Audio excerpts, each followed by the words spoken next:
On this project here, we got something a little oddball, but it's something that I like doing nonetheless. What we're looking at here is the old Volkswagen diesel rabbit head.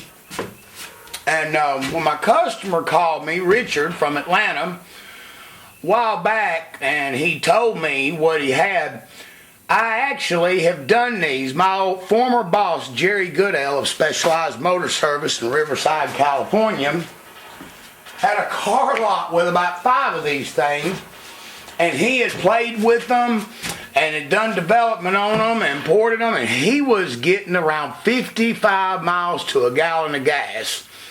So when Richard called me and told me about this deal, I told him what we had done and how we had done it. So he was game. He's going to Honduras, all the way down. I believe he's going to try to cross into South America. Anyway, I needed to make him a head that would get him the gas mileage, have more power, tune it up, you know, put new guides and all that in it. So here we are. Now what you're going to notice here are the shapes automatically off the bat. We got a reverse D-shape intake port and an oval exhaust. And we're going about this in a whole nother way. Notice the ratio, how tall the bottom of the intake floor is to the deck surface.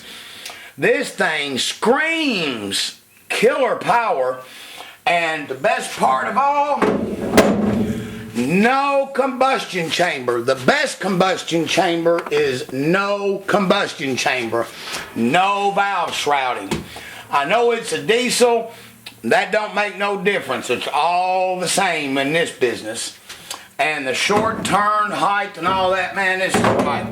But the downside is inside the ports on the head, which I'm going to try to get in here and show you. Hold on. Okay, I'll get you as close as I can. Our problem area of attack is going to be some on this wall a little bit, but mainly this business right here. Okay, this area right here, of course, we got a bolt hole coming. We got to watch it. Thought about tubing them, no shit. But right here, things in sonic checking that was great was the roof. It showed I had a decent amount, although not a lot, to form a trench and cut the top of this roof and pull that in. There's going to be your dramatic airflow increase right there. So let's go ahead and begin a trench cut on the top. See how I got the trench cut? I just followed the line all the way around the side and come to the edges. Here, I'm going to let you see me do one of them. Sorry about the shaky camera. Let's put some light in there.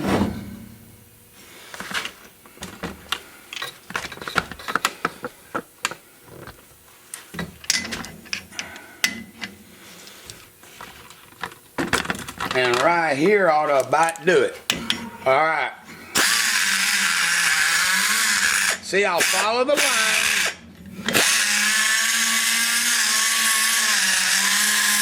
And then I'll come over here and get it here. The pressure I'm pushing is downward and a touch to the left.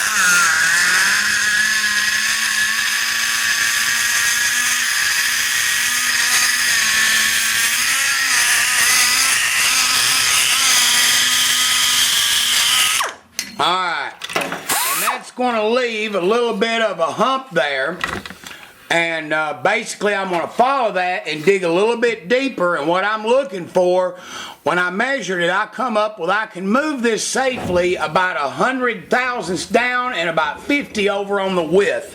That's how we're going to lay it. Alright, I'm going to go ahead and set that up. Next we're going to go to the guides for a minute. One of the areas that we do work on, I just put brand new guides in the head, but if you notice, we got a bunch of overhang, and we're going to go in there and get that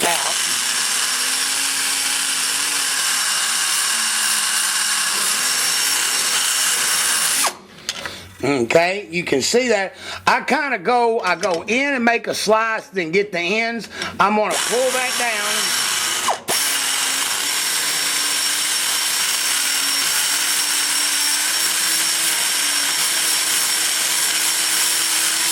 And what I'm going to do is I'm going to level it with the aluminum so that it ain't got no overhang in the way. Alright, I'm going to do that, turn around and hit the intake part of the guides. I'll probably have to hit it from the top. This is going to be pretty hard to get because number one, the way it's laying in my fixture. Number two, it's a swirl port like the TDI, but pretty much it's identical in its design, which is to loosen the swirl, the twist, which I'm going to do by going in here first and bobtailing the guide. See how I'm going to let it fall?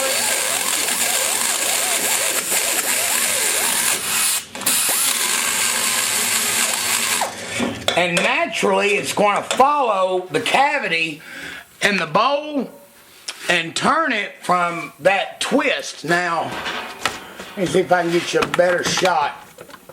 These are really small ports too, so it's really hard to film this damn thing. Okay, but like I said, in the TDI format, then we're going to come in here and pull the swirl tab back in a radius.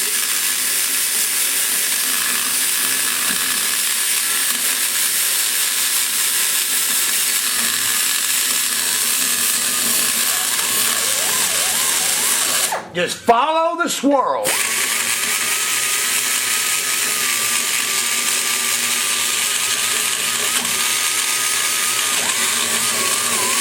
Then there's a big hump right here underneath the seat.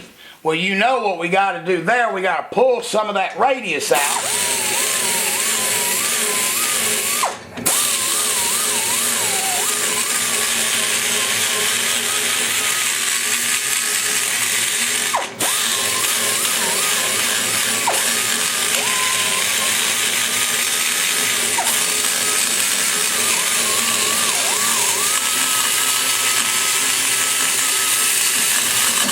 Tell you what, making a stage 4 out of one of these things is a hoot, and I shit you not. Alright, let's see if we can get down a little bit better. Okay. Woo! Alright.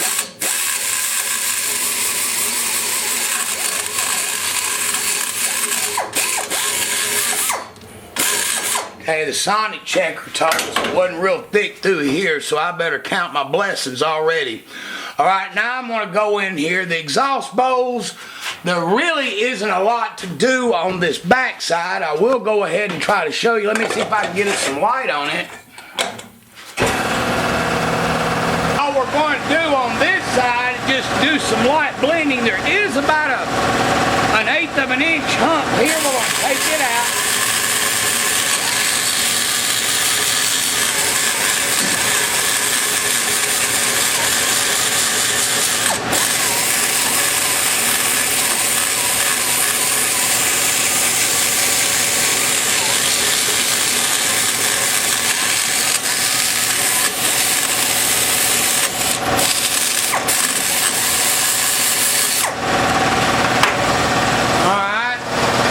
Will be on the other side. I'll give you another POV in a minute.